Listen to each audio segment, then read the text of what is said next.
চট্টগ্রাম চট্টগ্রাম এক এখান রেলগেট বেলায় দেখেন গাড়ির পানি দেখেন। আমাদের চট্টগ্রাম একটু বৃষ্টি হয়েছে, দেখেন কি অবস্থা হয়ে গেছে।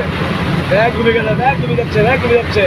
এই দেখেন গাড়ির সামনে দেয়া, এই দেখেন চট্টগ্রাম খাল এক এখান, এই এক এখানে ফ্যাক্টরি, এই এক এখানে ফ্যাক্টরি দেখেন দেখছেন।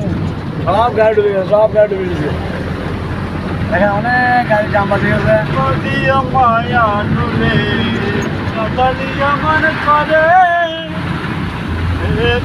প্রেমের প্রণতিদা রাখিয়া